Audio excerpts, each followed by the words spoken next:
यसले बुङ्दे रथ जात्राइ लागि पुल्चोके बुङ्दे रथ व टङ्गले चाकवादे रथ देखेको ज्या तीव्र रूप ज्या छङ्गुदु त्यो सम्बन्धी जानकारी बित गुठी संस्थान मंगलबार स्थलगत अन्तर्क्रिया यागुदु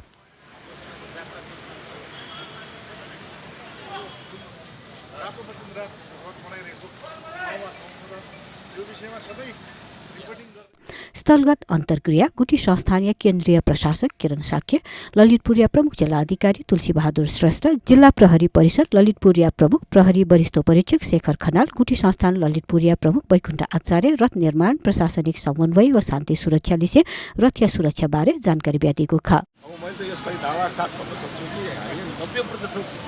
काठदेखि लिएर सबै सामानहरू चाहिँ नयाँ सामान राखेका छौँ र त्यसको लागि चाहिँ यहाँ उहाँ बाराई भक्कु अनि चाहिँ गोसी जुन अब रकमीको रूपमा रथ निर्माणको क्रममा रहेका सबैसँग चाहिँ एकदमै राम्रो उहाँहरूको सहयोग उहाँहरूको लगनशीलता सबै कामले गर्दाखेरि मेरो विचारमा यसपालिको रथयात्रामा रथ निर्माणदेखि लिएर रथयात्रा सम्पन्न हुँदासम्ममा रथयात्रा चाहिँ मेरो नम्बर 1 हुन्छ भन्नेमा हामी सबै सोचेछौँ। अब अहिले देखिनेलाई सरसाथै हामीले एउटा चाहिँ एउटा रथ निर्माण देखिएको छ तर यसको पूर्व तयारीका विषयहरूमा हामीले धेरै कामहरू गरिसकेका छौँ र यो रथयात्रा भन्ने अब विषय के छ भन्दाखेरि सबैको एउटा चाहिँ कलेक्टिभ कोडबाट चाहिँ यो गर्ने विषय हो किनभने यसलाई चाहिँ अब केन्द्रीय सरकारबाट त्यतिकै एउटा प्रायोरिटी दिएको छ, राष्ट्रिय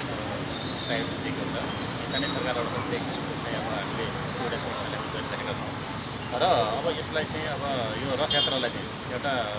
व्यवस्थित तरिकाले सभ्य तरिकाले एउटा मर्यादित तरिकाले चाहिँ यो यात्रा चाहिँ एउटा सञ्चालन गर्नुपर्छ भन्ने हिसाबले हामी अब जिल्ला प्रशासन कार्यालयमा प्रमुख जिल्ला अधिकारीको एउटा समन्वयमा सबै सरकारहरूलाई चाहिँ अब सहभागी गराएर यो चाहिँ रथ निर्माणलाई चाहिँ व्यवस्थित गर्ने कुराहरूमा हामीले केही अब निर्णय पनि गरेका थियौँ। त्यसमा धेरै अब चाहिँ सम्बन्धित सरकारहरूको रेस्पोन्सिबिलिटीहरू पनि हामी त्यसमा चाहिँ एउटा त्यसको चाहिँ अब जिम्मेवारी पनि हामीले निर्धारण गरेका थियौँ। अब यो 29 गतेबाट सुरु हुने रथयात्रामा पनि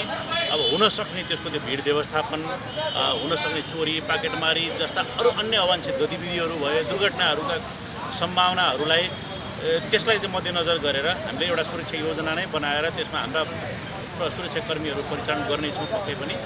म यहाँ सम्पूर्ण दर्शनार्थीहरूलाई चाहिँ ढुक्क भएर निर्धक्क भएर यो रथयात्रामा सहभागी हुनुहोस्। तपाईँहरूको सुरक्षाको लागि हामी 24 घण्टा प्रतिबद्ध छौँ। कुनै पनि घटना चाहिँ घट्न नदिनको लागि हामी कटिबद्ध रूपमा छौँ भन्ने पनि यहाँलाई त्यो प्रतिबद्धता त्यो आश्वस्त पनि तुल्याउन चाहन्छु। निर्माण चाहिँ हेर्दाखेरिमा अहिले निर्माण भएको जस्तो देखिन्छ। हामीले यो काठ ल्याउने क्रममा यो पाङ्ग्राको काठहरू तयारी गर्ने क्रममा चाहिँ हामी भदौ असोजदेखि यसमा निरन्तर लागिरहेछौँ। हामीले यो सान्दाको काठको पाङ्ग्रा बनाउनु पर्ने, यो उपत्यकामा यो काठ नपाइने, सामान्यतया 2 नम्बर प्रदेशमा खोजेर ल्याउन पर्ने भएको कारणले प्रशासनिक प्रक्रियाहरू पुरा गर्ने क्रममा हामीले झन्डै 6-7 महिना यसरी चाहिँ हामीले प्रोसेस गरेर बल्ल मन्त्री परिषदबाट निर्णय गरेर काठ कटानीको आदेश भइसकेपछि हामी झन्डै अन्तिम अवस्थामा हामीले श्रीपञ्चमीदेखि पाङ्ग्रा निर्माण सुरु गर्नुपर्ने, त्यसको 3-4 दिन अगाडि मात्रै ल्याउन सफल भएर बल्ल हामीले यो पाङ्ग्रा बैलाक्ष्यमा बनायौँ। यो मचिन्द्रनाथको पाङ्ग्रा परम्पराअनुसार बैलाक्ष्यमा बनाउनु पर्ने, त्यसमा बनाउनु पर्दाखेरिमा विभिन्न पर्व पूजाहरू बलिहरू दिनुपर्ने यी सम्पूर्ण प्रक्रियाहरू पुरा गरेर चाहिँ हामीले पाङ्ग्रा निर्माण गऱ्यौँ। पाङ्ग्रा निर्माणमा चाहिँ बाराईहरूले निर्माण गर्नुहुन्छ, तयारी गर्नुहुन्छ उहाँहरूबाट। त्यस पछाडि हामीले वैशाख 12 गते यो बाहेक अरू काठहरू चाहिँ हामीले गोदावरी जङ्गलबाट फलाट जातको काठहरू र लसीको काठहरू चाहिँ हामीले लामाटारबाट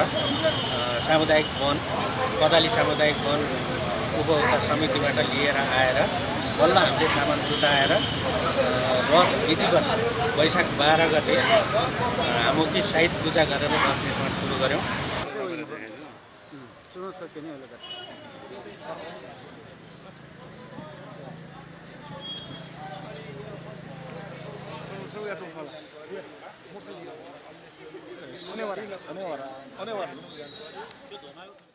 बुङ्दे रथयात्रा बिहिबार वैशाख 27 गते द्वैत रथे बिच्याका शनिबार वैशाख 29 गते रथशाला न्यातेङ्गुतु।